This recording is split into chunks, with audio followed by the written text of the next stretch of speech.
Tias telah mengandung anak Gino. Episode naik ranjang pada hari ini, Senin 28 Oktober 2024. Ibu Yuni meminta tolong kepada Tias agar memikirkan kembali keputusannya yang untuk melanjutkan perceraiannya dengan Tias. Ibu Yuni menyarankan kepada Tias agar mempertimbangkannya kembali.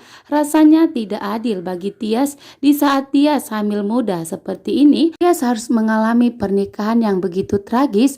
Pernikahannya yang sedang di ujung tanduk saat ini harus mengalami perceraian dengan suaminya, sedangkan Tias masih membutuhkan perhatian dari suami. Namun Tias menegaskan kepada Ibu Yuni, Tias harus melanjutkan perceraian ini demi kebahagiaan Hani dan demi kebahagiaan Aura. Tias tidak mementingkan dirinya. Tias pun tidak memikirkan. Setelah Dean mengetahui bahwa Tias sudah positif hamil, maka Tias akan dalam bahaya karena Dean akan memberitahukannya kepada Hani dan kepada Mama Wulan. Sedangkan Gino sudah berhasil menemukan keberadaan Jidan saat ini. Gino minta tolong kepada Jidan untuk tidak menghindarinya.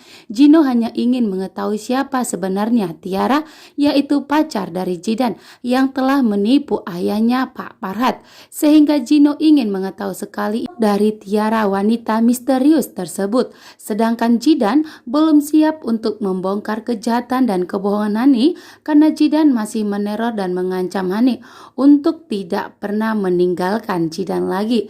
Namun Gino yang begitu kesal karena ayahnya telah ditipu.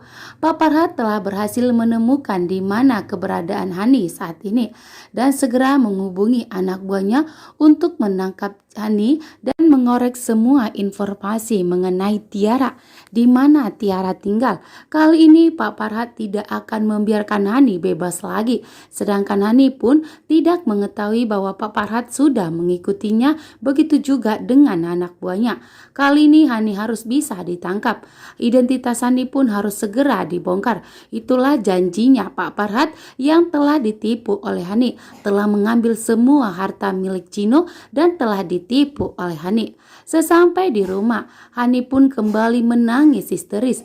Hani begitu hancur di saat Dean memberitahukan kepada Mama Wulan, Pak Sigit, Abel dan terutama kepada Hani, alasan Dean telah membatalkan gugatan perceraiannya dengan Tias karena Tias telah mengandung anak Dean.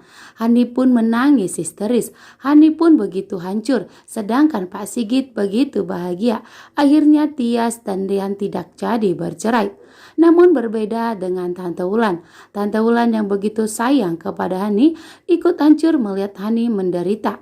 Tante Wulan menegaskan kepada bahwa yang telah dikandung Tias saat ini bukanlah anak Dean, melainkan anaknya Gino. Di sini Tante Wulan karena begitu tidak terimanya malah memfitnah kehamilan Tias, mengatakan bahwa itu adalah anak Dean. Di saat genting-gentingnya ingin perceraian ketuk palu, disitulah Tias malah hamil. Tante Wulan pun tidak terima, begitu juga dengan Hani. Dan Dean pun begitu murka kepada Tante Wulan yang telah memfitnah Tias, mengatakan bahwa itu adalah anak Gino. Dean tidak terima. Dean tidak terima perkataan Tante Wulan yang telah memfitnah Tias. Dean yakin betul bahwa yang dikandung Tias adalah anaknya sendiri. Hani pun hatinya begitu hancur berkeping-keping saat ini.